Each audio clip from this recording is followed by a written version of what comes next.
ချမ်းသာကြွယ်ဝတဲ့အမွေခံတထေးမလေးဟာခင်မိုးတောင်းဖြစ်လက်သမားတယောက်ကိုရွေးချယ်ဖို့စဉ်းစားနေတော့မှပဲ9နှစ်အရွယ်မိန်းကလေးငယ်လေးတယောက်ဝက်ကလေးနှစ်ကောင်ကိုချီပြီးရောက်လာတာကနေစတာပါအဲ့ဒီကလေးမလေးကဒါဟာသူ့အဖေရဲ့လက်ထက်လက်ဆောင်ဖြစ်ပြီးသူ့အဖေကတထေးမလေးကိုလက်ထက်ချင်လို့ပါလို့ပြောလိုက်ပါတယ်တထေးမလေးကြောင့်အံ့ဖြစ်နေတော့မှပဲအလွန်ချုံမောခံရတဲ့အမျိုးသားတယောက်ကယုံကြည်မှုအပြည့်နဲ့ရှောက်လာပြီးဘာစကားမှမပြောဘဲသူ့ရဲ့ကျမ်းမာရေးစစ်ဆေးချက်အစီရင်ခံစာကိုကန်ပေးလိုက်ပါတယ်အမျိုးသားရဲ့ခန္ဓာကိုယ်ကြန့်ခိုင်မှုနဲ့ချစ်စရာကောင်းတဲ့သမီးလေးတယောက်ပါအပိုစုအနေနဲ့ရမှာဖြစ်တဲ့အတွက်တထေးမလေးဟာသူ့ကိုလက်ထက်စာချုပ်ချုပ်ဖို့ရုံးကိုချက်ချင်းခေါ်သွားပါတော့တယ်လမ်းမှာတော့ကားကရုတ်တရက်ထိန်းချုပ်မရပဲအရှိန်လွန်သွားပါတယ်အားလုံးထိတ်လက်တုန်လှုပ်နေချိန်မှာကလေးမလေးကမေမေသမီးကာကွယ်ပေးမယ်လို့ပြောပြီးကားအပြင်ကိုမျက်တောင်တစ်ခတ်တွင်ရောက်သွားကကားတစ်စီးလုံးကိုမပြီးအရှိန်ဟုန်နဲ့ရုံးကိုပြန်တန်းခေါ်သွားပါတော့တယ်ရုံးရောက်လို့ကားပေါ်ကဆင်းတဲ့ခါမှာတော့တထေးမလေးဟာကလေးမလေးကကားတစ်စီးလုံးကိုမလာတာသိသွားပြီးအံ့အားမြင်တတ်သွားပါတယ်အမျိုးသားကတော့ဒါဟာသူတို့မျိုးရိုးရဲ့ခွန်အားကြီးတဲ့လက္ခဏာပါလို့ပဲအလွယ်တကူရှင်းပြလိုက်ပါတယ်တကယ်တော့သူဟာရိုးရိုးလေတမမဟုတ်ပဲကမ္ဘာအဆင့်မြင့်ဆုံးရွှေငူကိတ်တိုင်းကိုင်းရဲ့ခေါင်းဆောင်ကြီးဖြစ်နေတာပါသူတို့လက်ထက်စာချုပ်ချုပ်ပြီးတဲ့နောက်မှာတော့တထေးမလေးဟာကုမ္ပဏီကအရေးပေါ်ကိစ္စကြောင့်ထွက်သွားရပြီးတားဖာနှစ်ယောက်ကိုသူ့ရဲ့ပီလာအင်ဂျီရဲ့တော့ပေးကအခြေချခိုင်းလိုက်ပါတယ်အမျိုးသားကတော့လက်ထက်စာချုပ်ကိုကင်ပြီးအတိုင်းမသိဝမ်းသာနေတာပေါ့9နှစ်တောင်စောင့်ခဲ့ရပြီးမှသူမကိုပြန်တွေ့ခဲ့တာကိုကလေးမလေးကတော့မေမေကမှတ်ဉာဏ်တွေပျောက်ဆုံးနေပြီးဖေဖေနဲ့သမီးကိုမမှတ်မိတော့ဘူးလားလို့မေးခွန်းထုတ်နေပါတယ်တစ်ဖက်မှာလည်းတထေးမလေးဟာကုမ္ပဏီမှာသူ့ရဲ့ရည်စားဟောင်းနဲ့ဝမ်းကွဲညီမဖြစ်သူလို့ဖောက်ပြန်နေတာကိုတွေ့လိုက်ရပါတယ်ဝမ်းကွဲညီမဖြစ်သူကသူမမှာရှမ်းမီသားစုရဲ့တွေးသားရှိနေပြီလို့ကြွားလုံးထုတ်ပြီးဦးလေးဖြစ်သူကလည်း9ရက်အတွင်းလက်ထပ်ပြီးကလေးမရရင်အမွေတွေအားလုံးသူတို့စီလွှဲပေးရမယ်ဆိုတဲ့အဖို့ဖြစ်သူရဲ့တည်တန်းစာကိုအသုံးချကယာရုကနေနှုတ်ထွက်ဖို့ဖိအားပေးပါတော့တဲ့တထေးမလေးကသူတို့ကိုမောင်းထုတ်လိုက်ပေမဲ့ရည်စားဟောင်းကတော့အမွေရဖို့အတွက်ကလေးရအောင်သူကူညီပေးနိုင်ပါတယ်ဆိုပြီးလိုက်နောက်ဆက်နေပါတယ်ဗီလာအင်ကြီးမှာတော့တားဖာနှစ်ယောက်ဟာအိမ်ထဲမှာမကောင်းတဲ့စွမ်းရည်တွေစုဝေးနေတာကိုသတိပြုမိလိုက်ပါတယ်။ဒါဟာတထေးမလေးကိုဒုက္ခပေးဖို့တစုံတစ်ယောက်ကကျင်းစာတိုက်ထားတာပါ။အမျိုးသားဟာသူ့ရဲ့တိုင်းစွမ်းအားတွေကိုသုံးပြီးကျင်းစာတွေကိုဖယ်ရှားပေးလိုက်ပေမဲ့အမြင့်ပြတ်ဖို့အတွက်တော့ရင်းမြစ်ကိုရှာရအောင်မှာဖြစ်ပါတယ်။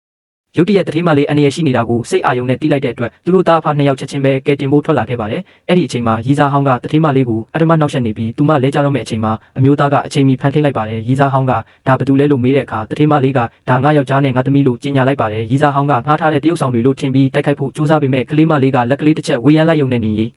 စားဟောင်းဟာသူ့မျက်နှာကိုသူအချက်ရှည်ရတိတိပြန်ရိုက်နေပါတော့တယ်အိမ်ပြန်ရောက်တဲ့အခါမှာတော့တထေးမလေးဟာဒီသားဖာနှစ်ယောက်ရဲ့နောက်ကျောင်းကိုစုံစမ်းပေမဲ့ဘာမှတမ်းမှမရှိတာကြောင့်သူတို့ကိုမေးမြန်းပါတယ်အမျိုးသားကကလေးကိုအိမ်မှာပဲမွေးခဲ့တာမို့မွေးစင်းရင်မရှိကြောင်းဆေးရုံမရှိတဲ့တောခေါင်ခေါင်မှနေခဲ့တာဖြစ်ကြောင်းပြောပြတဲ့အခါတထေးမလေးကသူတို့ကိုတနာသွားပြီးကလေးမလေးကိုကိုသမီးရင်းလို့စောက်ရှောက်မယ်လို့ကတိပေးလိုက်ပါတယ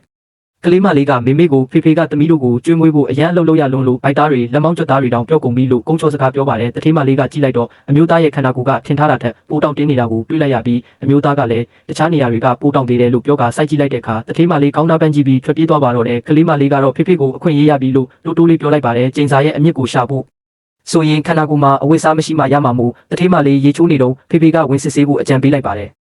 အမျိုးသားကမလို့ချင်းအောင်ဆောင်ပေမဲ့ရေချိုးခန်းထဲကိုဝင်သွားခဲ့ပါတယ်။သူဟာကျင်းစာရဲ့ရင်းမြစ်ကိုလိုက်ရှာရင်းတထေးမလေးရဲ့ရင်ဘတ်မှာအမြင့်တွယ်နေတာကိုတွေ့လိုက်ရပါတယ်။အဲ့ဒီအချိန်မှာနှစ်ယောက်သားအကြည့်ချင်းဆုံပြီးမတော်တဆနမ်းမိသွားကြပါတယ်။ကျင်းစာကိုဖယ်ရှားဖို့ဆိုရင်သူ့ရဲ့စွမ်းရည်တွေအများကြီးကုန်ဆုံးမှဖြစ်လို့တထေးမလေးကိုစိုးစိုးနာဖို့ပြောပြီးသူထွက်လာခဲ့ပါတယ်။တထေးမလေးကတော့ငါကပဲမဆွဲဆောင်နိုင်တာလားဒါမှမဟုတ်သူကလူကသာတောင်းပြီးလူမမဖြစ်နေတာလားဆိုပြီးတွေးတောကြံရစ်ခဲ့ပါတယ်အဲ့ဒီညမှာတော့အမျိုးသားဟာသူ့ရဲ့တပည့်တွေကိုဆက်သွယ်ပြီးကျင်းစာကိုအမြင့်ပြတ်ချေမှုဖို့သူ့ရဲ့မော်လက်နက်ကိုယူလာခိုင်းလိုက်ပါတယ်နောက်တစ်နေ့မှာတော့တပည့်ဖြစ်သူရောက်လာပြီးဗီလာအင်ကြီးကိုကာကွယ်ရေးစွမ်းရည်တွေနဲ့ဝန်းရံလိုက်ပါတယ်ဒါပေမဲ့အလုတ်သွားဖို့ထွက်သွားတဲ့တထေးမလေးဟာစာရွက်စာတမ်းတွေမိကြံခဲ့လို့အိမ်ကိုပြန်လှည့်လာတဲ့အခါမှာတော့